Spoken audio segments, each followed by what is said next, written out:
Welcome back, everyone. Tonight not only kicks off a new hour-long format, but also a series of stories on collections. Fox 21's Jacob Kittilstad scours the Northland for the most devoted gatherers. And tonight we start in Duluth with a man who can't escape his fascination with Harry Houdini. Shut. Handcuffs lock on to Harry Houdini's legacy. This is the standardized old jail lock. The history having a spell on John Bushey, who hoards the magician's memorabilia. And part of that, of course, is antique padlocks and handcuffs. When you touch that to the guy's wrist, it snaps shut. I took one of these apart once, and there were like 45 little parts in there. It took me about a month to get it back together. A machinist in Duluth, Bushey's love of escape artistry revealed itself before age 10.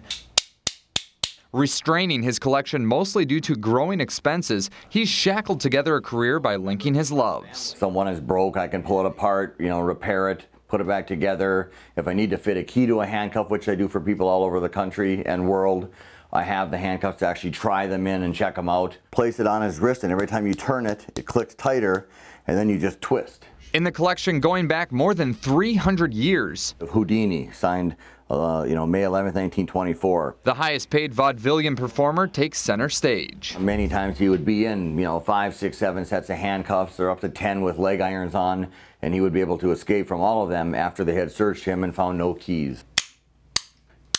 It's a strong connection John has not only with handcuffs or Houdini, but with magic. And that's probably the driver behind his collection. And if you don't like copper, you can use silver. I don't really prefer to use silver. I like copper better. If I could afford to collect it all, I would. When you have a collector's bug, I think it can get into you. A binding obsession with secrets to which only John has the key. With photojournalist Adam Jaganich, I'm Jacob Kittilstad, KQDS Fox 21. A throw of the die yields a random outcome. And while these cubes show only 6 sides, they give insight for Bryan, Haakensen, and Meghan Callahan to sides of each other they never knew. We've really spent a lot of time, as we're getting to know each other, playing games. And with a list like this, Triumvirate, Shadow Hunters, Ricochet Robots, they must know each other better than anyone. Pericles, Oasis, Key Largo, Le Havre. Do you remember the first game that you guys played together? Flux. Sitting down with the couple for a quick play, they tally victory points on their recent engagement. I'll play Love. Aw. That was terrible. He pretty much left it to me because I was doing the not very typical girl thing of, I don't know. But she finally drew that question card at this year's nerd-themed dance, Geek Prom. After she did it, I was just sort of sitting out in the audience and stunned. And for the wedding, the theme seemed obvious. Random little pieces that just kind of fit together to create the idea of game. The stuff that we get that's extra will be going to a charity called Gamers for Humanity, who they build houses for people in need, and then they fill them with games. The donation of old afternoon killers with a set drop-off spot at Collector's Connection will top off the relationship where luck and strategy both were dealt in the cards. I'd say we're pretty proud of our geek heritage. Yeah, we're very geeky. We know some people that really like winning, and that's the deal. But the object of the game is to win, but really the point is to have fun. Because if you're not having fun, why play? With photojournalist Adam Jaganich, I'm Jacob Kittilstad, KQDS Fox 21.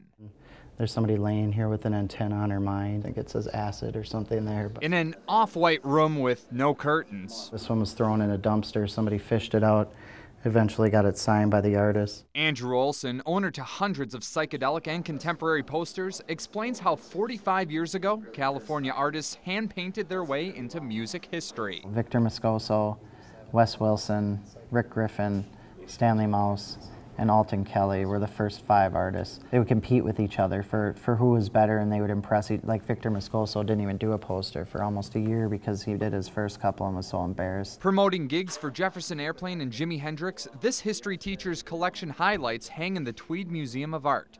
The quality of the surviving sheets of paper, rare riders of the storm, if you will, place some of their prices in the thousands. A lot of these hung on Haight-Ashbury and a lot of hippies, apartments and stuff, and so you have smoke damage. The posters were actually famous before the bands were, and then once the bands became famous, then they kind of eclipsed the poster.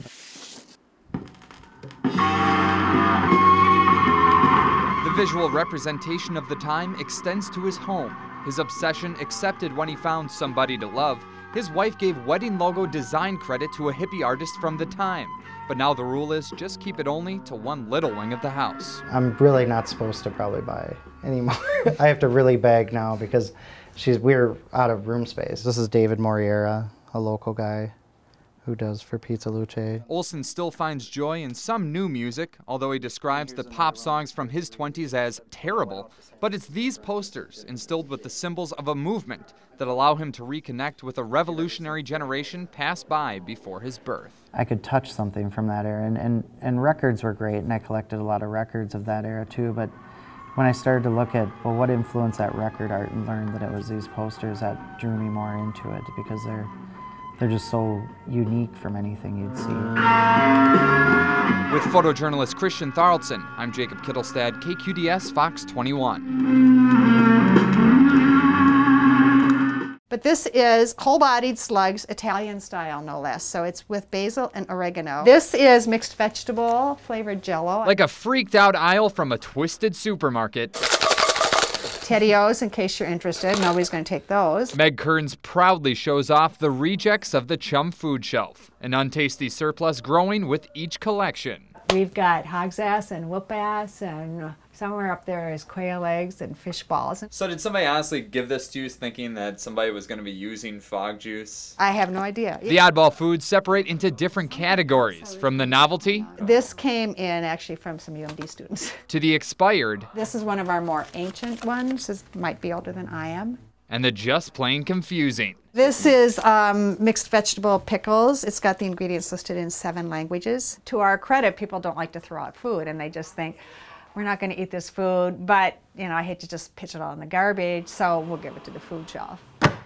The CHUM food shelf gives out more than 100 tons of food each year, 35% of that going to families with children. And the way that this year's been going, it's getting harder and harder to keep these shelves stocked. So we're seeing that the need seems to be rising, and we would like it to be going the other way if you're talking about what makes a healthy community. I think it's the equivalent of Alka-Seltzer. The nauseating 139% growth in demand stresses out staff, but not as much as the situations of struggling clientele, leading to this project. Gas-packed dehydrated pork chops. To inject some humor. Sometimes it's kind of a hard place to be because people are coming in with all their needs, so this kind of brightens it. It's kind of a diffuser of some of that. And although CHUM hates to discourage donations, they'd rather see these delicious, boring items. It looks like it's had a laryngectomy. Than another dust-collecting throwaway. In terms of people who are hungry and don't have enough for breakfast, lunch, and dinner, these are probably not the items that are going to fill people up.